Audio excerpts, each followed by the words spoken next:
Well, hello there, friends. Happy Monday. I know it's Monday and I'm coming live. How weird is that?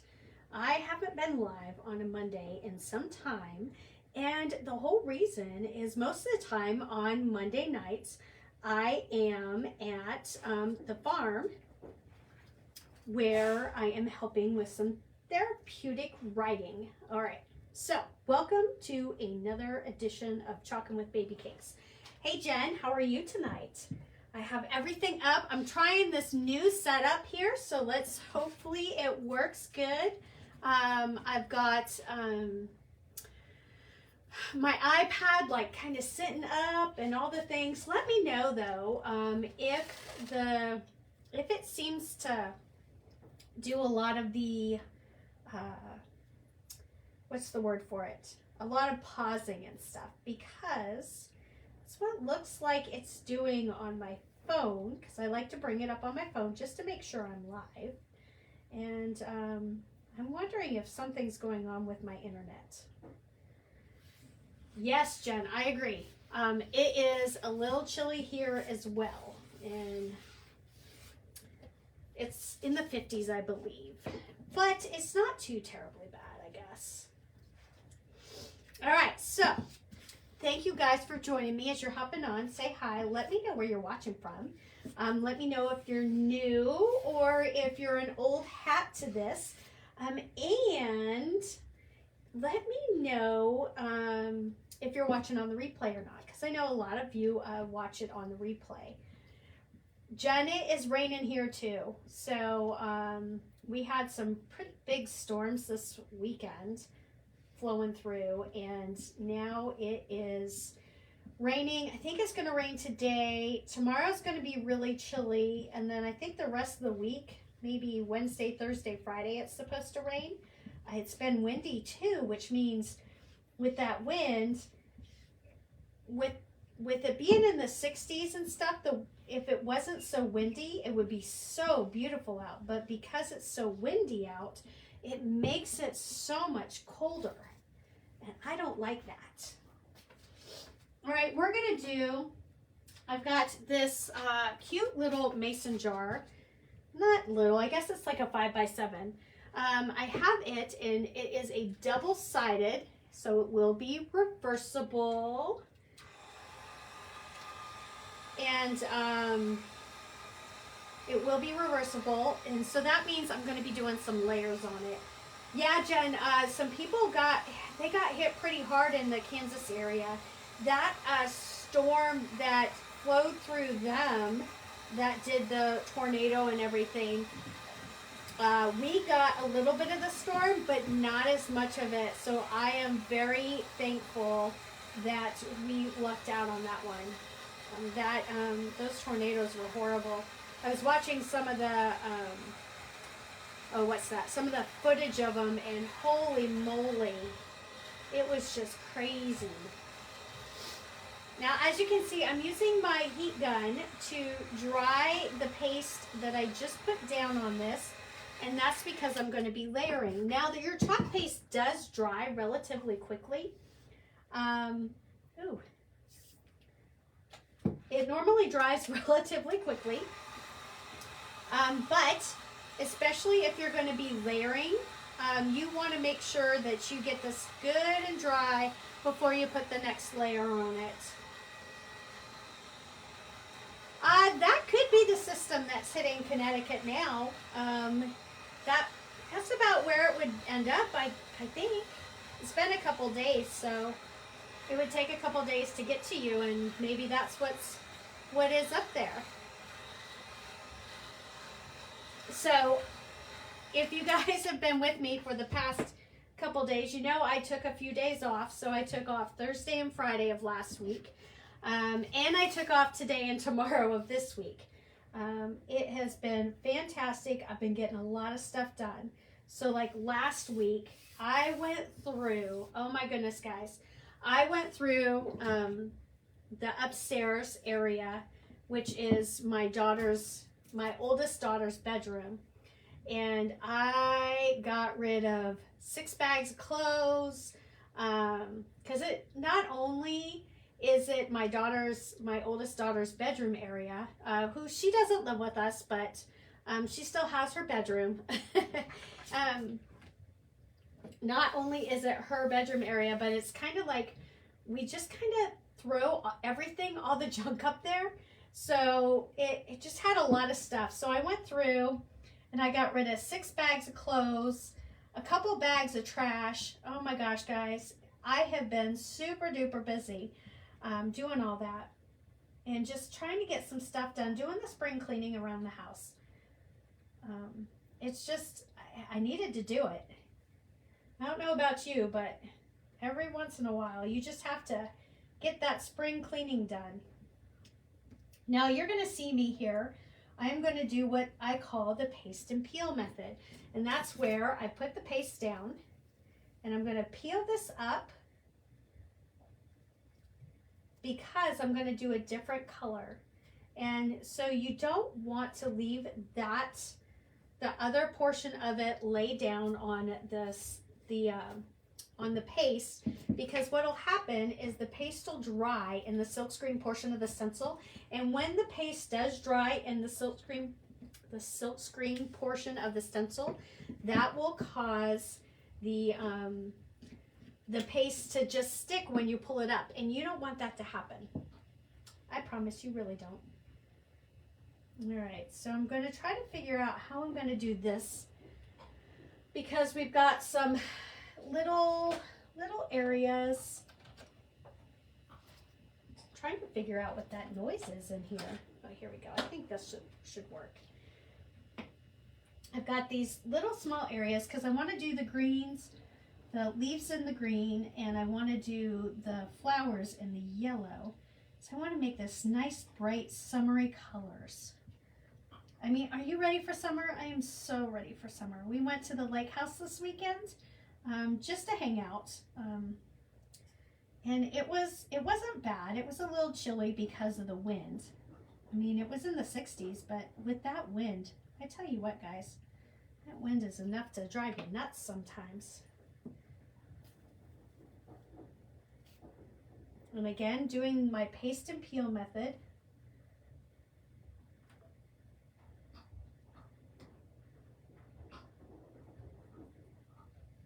So how many of you guys have ever worked on or have ever redone a headboard, like a fabric headboard? So I have a fabric headboard for my youngest daughter, and I've redone it several times. So it's not like it's a foreign concept for me to redo it. But this time I decided I wanted to do the tufted thing, because we updated her bedroom not too long ago, where we made it from, a little girl's room into a teenager room, if you will. And in doing so, I had to get rid of the little girl headboard. Well, she did her room. We did a room in all like grays and whites and stuff like that. So very monochrome colors. And I decided, I was like, wouldn't it be cool to have like a black velvet headboard? A black velvet headboard and do the whole tufting thing. Have you guys ever done that? So that was what, there's a story behind it, guys, I promise. So that's what I was working on today, after I got some running around done. I was working on that, and let me tell you, that was kicking my butt today. I don't know. I got it figured out of how I wanted the beads laid out and everything, and I got the holes. That was the hard part too, getting the holes put in the back of in the backing of the headboard, and getting it ready. And then oh man, guys, I don't know. It's kicking my butt. So I'm having issues of getting like what's that? The needle through the back, it's awful, guys. I'm not gonna lie. So I ended up putting it in the corner and letting it sit there and think about why it's being so difficult for me to do. So if you guys have any suggestions, hints, tips, tricks on how to do a easy tufted headboard, I would surely appreciate that, because this one is kicking my butt. I'm actually to the point right now where I may just leave it as the black velvet and not do the tufting portion of it. I have a couple of additional ideas. I don't know if they'll work or not, so, but if you guys have any suggestions, let me know below. Have you ever done that? Done a tufted headboard like that? It's not as easy. And I have, now guys, just so you know, I have done some research on it. I have watched a couple of YouTube videos. You know, I went to YouTube University. That's where you go to learn all your stuff, right? I went there, and they make it look so easy. That gets hot. That's hot. It's nice and warm. All right, so this is dry, so now I can go ahead and do the other side of it. So as you saw, so because I was doing layers, you always want to dry this, right? So I'm going to do the other side. Didn't that turn out cute? What do you guys think of that? Let me see if I can get this. Isn't that cute? All right, let's go ahead and do the back side of it. Where did I put it? Oh yeah, we're going to do just this guy. And this guy, we're just going to do 2 colors, I think, maybe 3. This side will be a little bit easier. We will still be doing the paste and peel method because I will be using different colors on here, but I won't have to dry in between because I am only doing 1 stencil versus having to layer the couple stencils on it.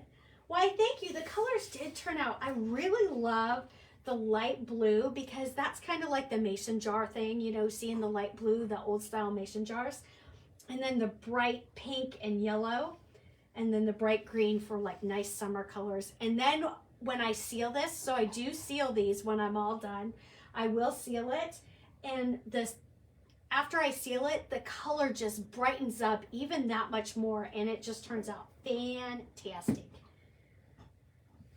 And this will be available on the website after I get it sealed and all done up. It will be available on the website. So stay tuned for that. Everybody have a good weekend though? Everybody have a good day? I mean, other than, honestly, other than my, my little, I'm stirring my paste. This one's very full. Other than my little faux pas with the headboard, today's been a pretty good day. We brought the succulents inside though because it is getting a little chillier out, so we want to make sure that they don't die on me. All right, so I'm going to do the whole around in this gray color. And this is going to be the interesting, because you know when I do the paste and peel method, you know how I've always told you guys that you always work like from the top and you go down. So this is going to be interesting because I got to figure out exactly how I want to do this, because I will be doing the different colors. So, and you know, a little bit of paste does go a long way. So as you see, as I'm pasting that, I am pulling, or I'm taking all the extra off and putting it right back into the jar. So I am still doing this kind of paste and peel method. Let me throw that down there-ish. Oh, nope, that's not gonna work. That's still not gonna work. I'm just trying to be very careful with that because I don't want it on the follow. Now, what color was I going to do the follow your heart? I didn't know if I want to do this. Should I do the follow your heart in the same color I do the heart? What do you guys think? Or should I do it in this shimmer rose gold? I don't know. Decisions. I also have lots of other colors. Oh, this guy's getting a little bit, you know what? I think we're going to do, I don't think we're going to use the red this time. I think I'm just going to do this. Uh-oh. Hey, guess what? I'm getting a phone call, guys. It would be my daughter, my eldest daughter. Although maybe she realized I was live and just hung up. Ah, she called Dad. I heard Dad answer the phone.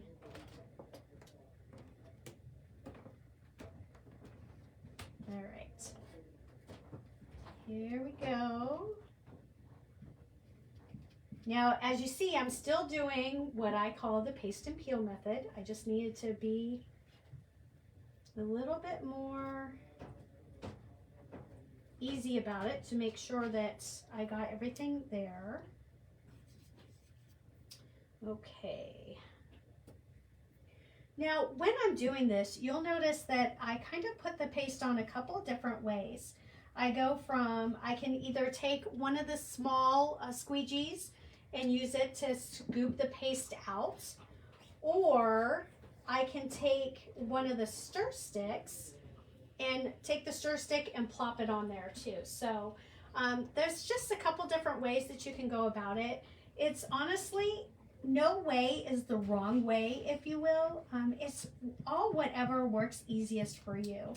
And it just depends. For me, it depends on how much paste I'm going to be using and how big of an area I have to throw it onto. So that's kind of how I do it. Now you can't see it right now, but over to the left of me I do have a water bath, which is what I use to wash all my stencils and all my utensils and all those good things. And I don't have a towel right with me, so let me walk over to get one of my towels.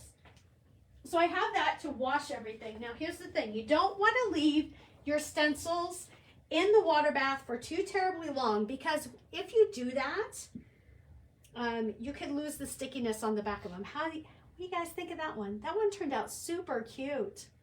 I love it. So we have this one, follow your heart, this side, and then you flip it over and you have the live life in full bloom. I love the colors on these. I love how it turned out. We'll just flip this here. So this rose gold was a little dry, so I'm going to shoot some water in it. Now I did just go through all my paste. Oh, I think it was about 2 weeks ago. You'll want to make sure that you do go through your paste at least once a month to make sure it stays the nice consistency that you like to use. You want it to be a yogurt or a sour cream like consistency. So you don't want it to get too thick, because then you can't use it. So make sure you go through your paste. And then you'll notice too, like this guy's kind of chunky. And the reason he is chunky is because he did get a little dry, and I added some other stuff to it. So he did get a little dry. So when I went through to go ahead and make it not dry, they still stay kind of chunky if you don't put them in a blender or something like that. Now I have never really done a blender with my paste, but I have heard that people have had very good results in getting their paste back to the way it needs to be by putting it in a blender with some water. So that can definitely be something that I may look into maybe one of these years. We'll see. I don't know. But that's all I got for you guys tonight. Thanks for checking in with me. I hope you have a wonderful Monday evening. I hope your week, it goes really great for you this week, and you get everything done that you need to get done, and you just have a great week. And thanks again for tuning in, and I We'll talk with you later. Bye-bye, guys.